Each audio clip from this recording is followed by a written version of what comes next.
And the one thing I remember is my homeroom teacher at Austin High School, where I was. We had homerooms that were all boys and homerooms that were all girls. We were not mixed at that time. And this instructor got out and he said, "Look around, boys. Look around at your fellow buddies there. Every one of you will be in this war." And he was right.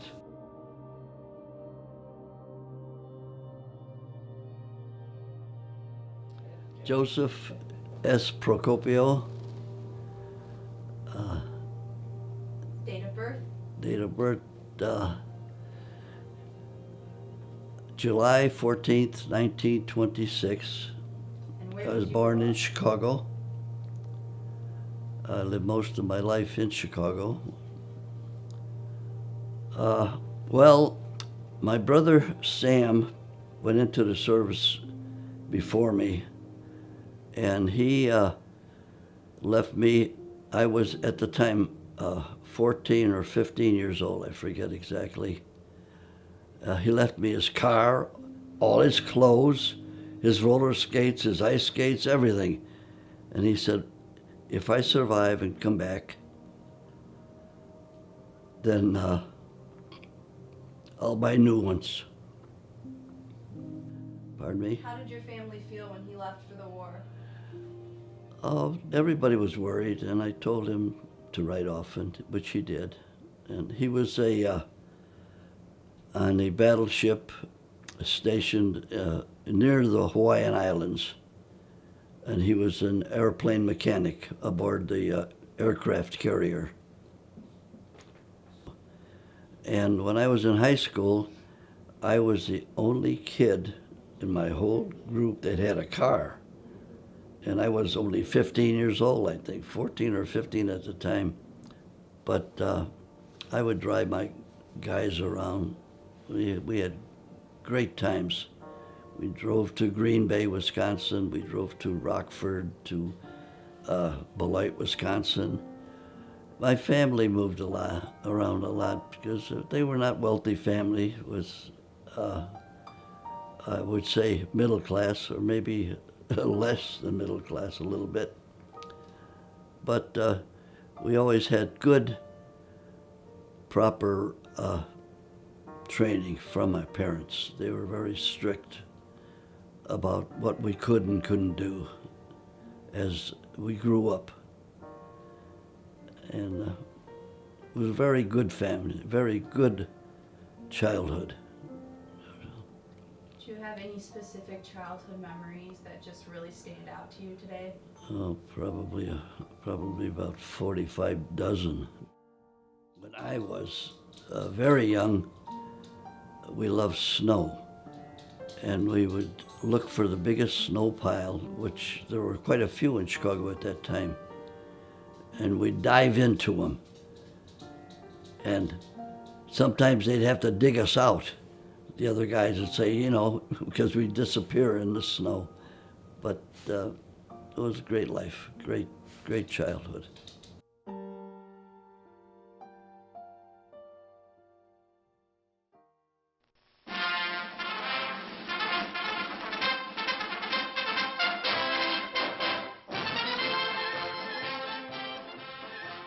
These men are aviation cadets. A short while ago, they too were average American boys from average American families. In the near future, they will have learned many things. How to pilot a plane, how to navigate, or how to operate a bomb sight. If you're 17, you can enlist in the Air Corps Reserve. You'll be called to training soon after your 18th birthday. Men between the ages of 18 and 26 can go into training immediately. There are things to do and places to go, and the Army Air Forces will supply both to healthy, adventurous, and patriotic young men with a will to smack the enemy where it hurts the most.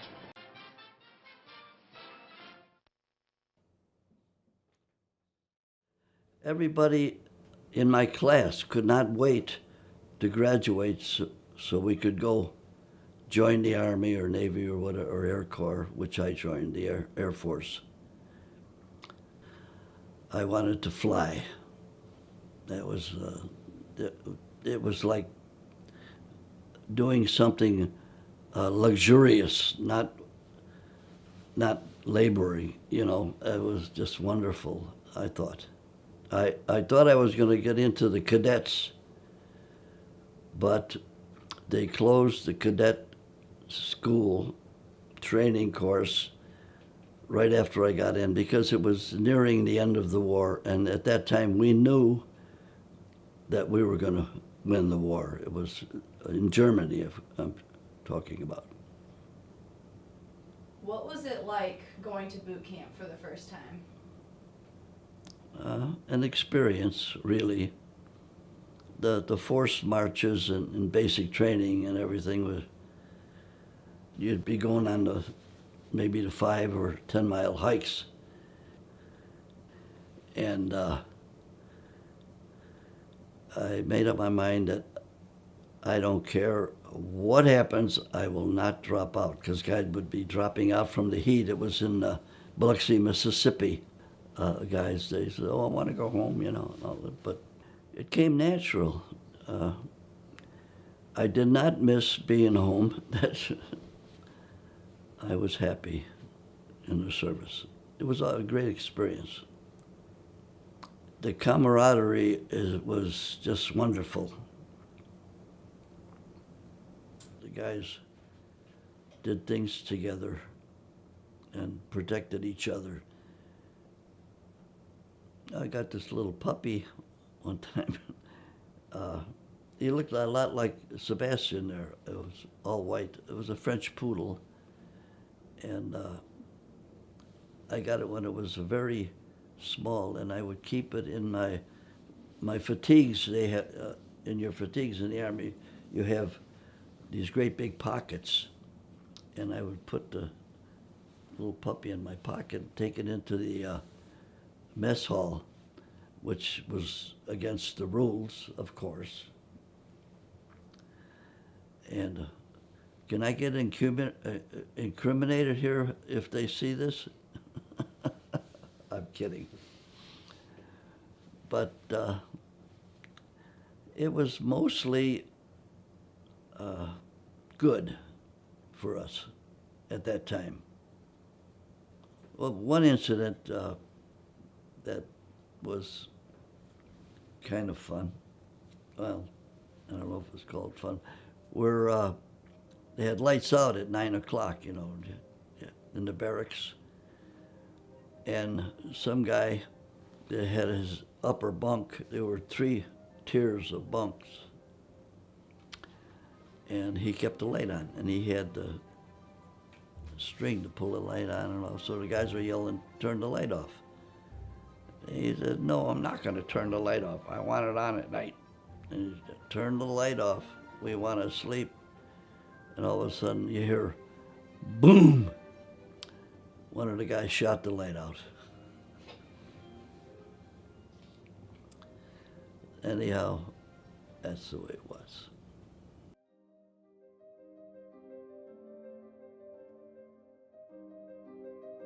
Then from there, we shipped to, it was in New York, where we were embarking for Europe after the training. But anyhow,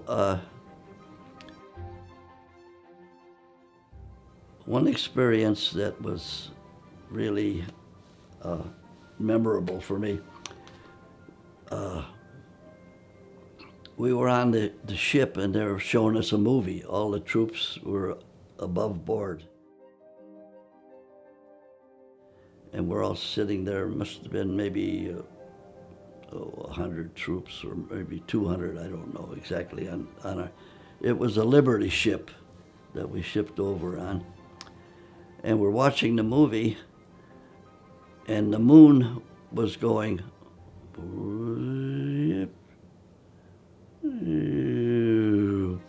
and this kept on, and it kept getting, the moon kept dipping further into the horizon. And all of a sudden, the whistles blew,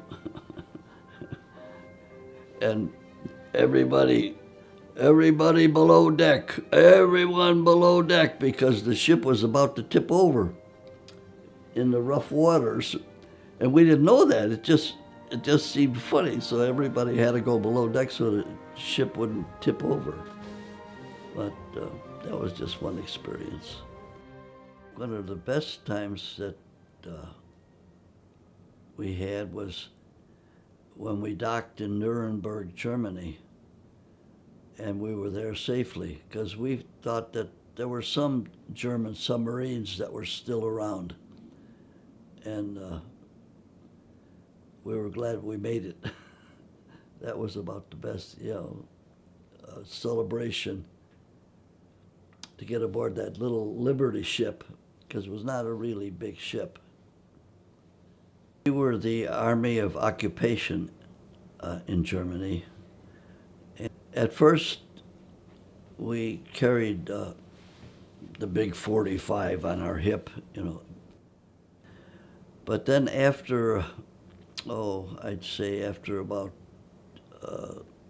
2 or 3 months, they took them away from us because the guys were getting a little wild with the German populace there. But I talked to this one German woman who spoke English, and she was telling about before the war ended, the B-17s and B-24s, they were coming over and bombing Germany.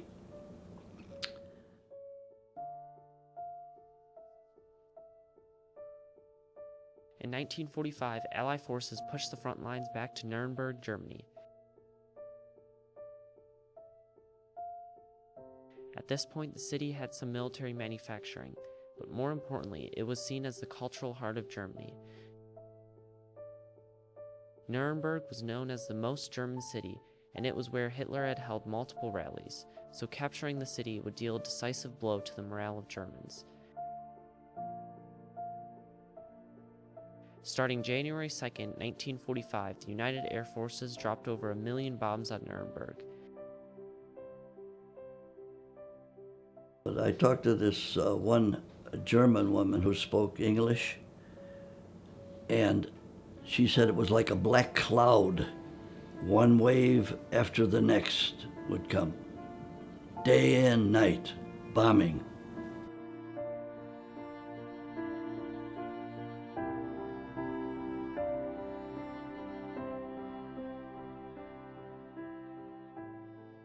The bombings resulted in the destruction of 90% of the buildings and half the life of the city. The bombing was a strategic victory for Allied forces, but the civilians of Nuremberg were devastated by the bombings.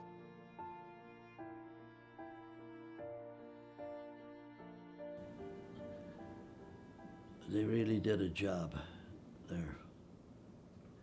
And we had a few skirmishes with some of the radical German people that were still there, but mostly it was pretty peaceful. I got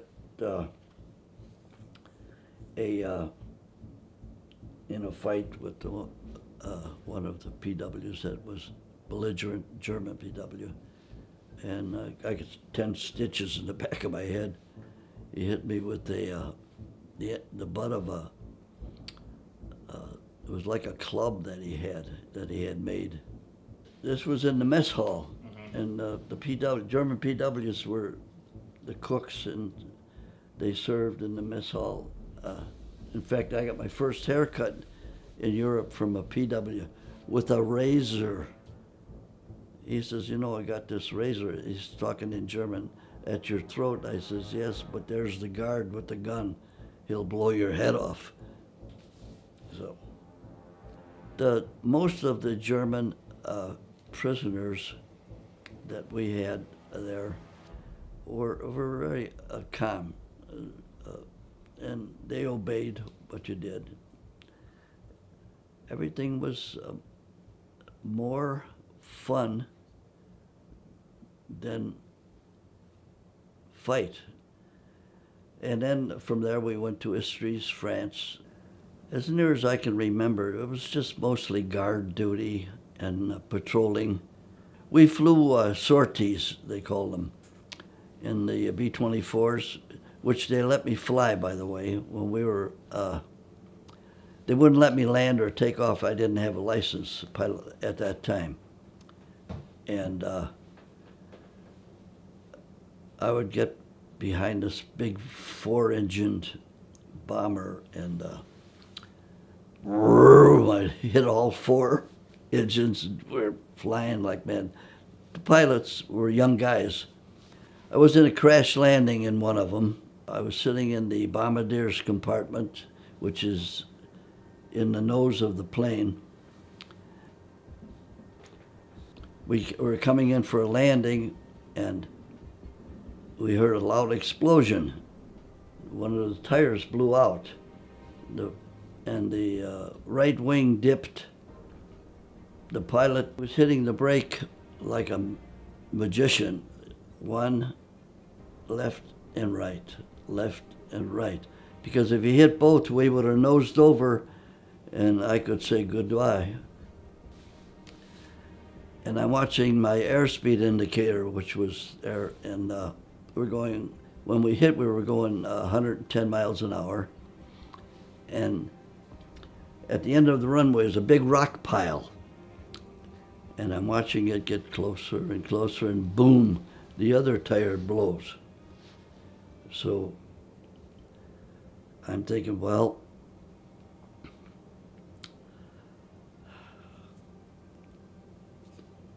I thought, well, this is it, you know. I'm trying to get out of the nose compartment. When he'd hit the brake, I'd slide back into the nose, and and I'm fighting like mad. And he stopped at 10 feet before the rock pile. And we got out of the ship, and he went out, and he standing there, and we all kind of danced around him. Great job. Saved our lives. And then from there we went to Istries, France, where we were based with with our squadron. It was a 306 bomber group. Mainly guard duty and minding our own business, so to speak. It was nice. We took, we had leaves of maybe 2 or 3 days, and I went to Paris and Avion, France, and Marseille, which were all nice towns in France. They really did not like us in France. I felt that. We were sort of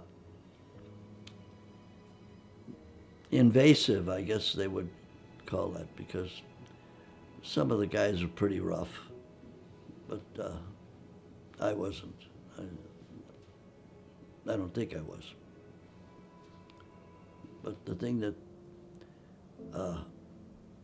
made me feel really bad was the French people. They were starving. The kids were starving. And they were skin and bone. And they'd come around our campground by the fence, and we would throw our dinner over the top.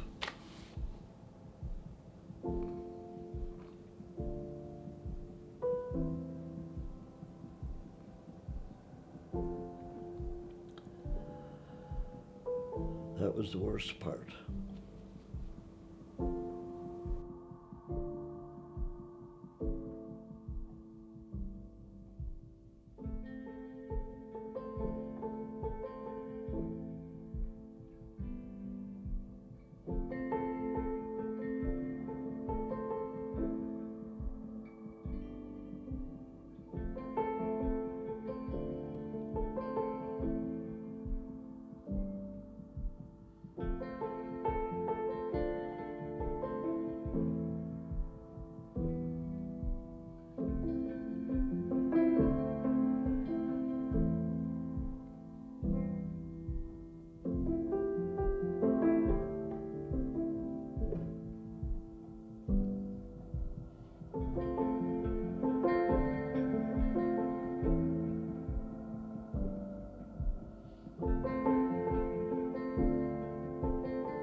Well, if they could teach politicians that the people that suffer the most are the kids,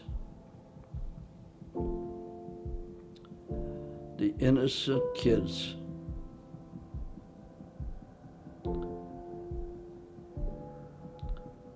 Not only in your country, in theirs also.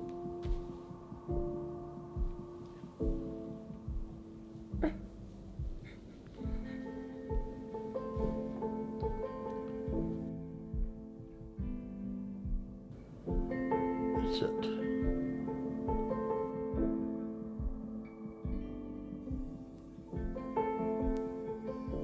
In World War II, an estimated 60 to 85 million people died, with over half being civilians. Countless children were left homeless, orphaned, and starving. The atrocities of Germany and her allies, as well as years of fierce fighting, resulted in a tired and broken Europe. Thus, the United States saw an importance in supporting her allies and enemies after the war was over. It was the job of occupational soldiers like Joseph Procopio to stand guard over the reconstruction of Europe. It was their job to ensure that a future war does not arise and to help support the future growth of Europe so that the next generation could live in a world free from the ruins of war.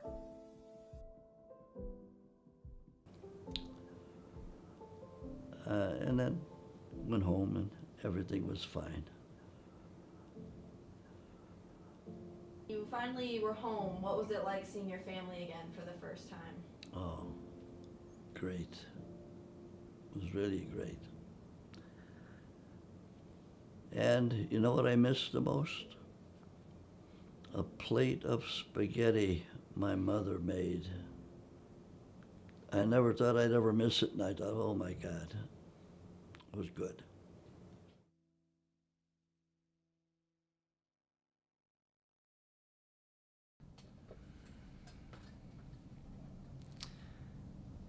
Hi, Grandpa.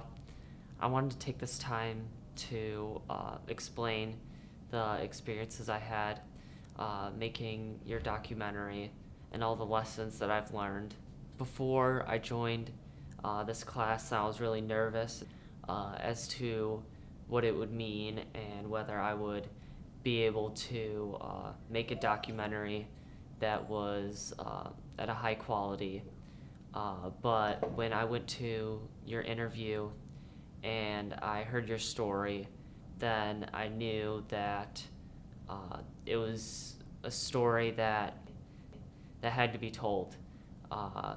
And I really wanted to make the documentary. When I was working on this documentary, then I learned the effect that war has on not just the people that are fighting, but the people that, the civilians and everybody that comes in contact with war, and how devastating that it can be. It took a lot of time and effort making this documentary, but it was 100% worth it because I know how you and countless other veterans have sacrificed a lot so that I could live the life that I have right now. And I hope that this documentary correctly embodies your story in the war and that you enjoy it. I love you, Grandpa.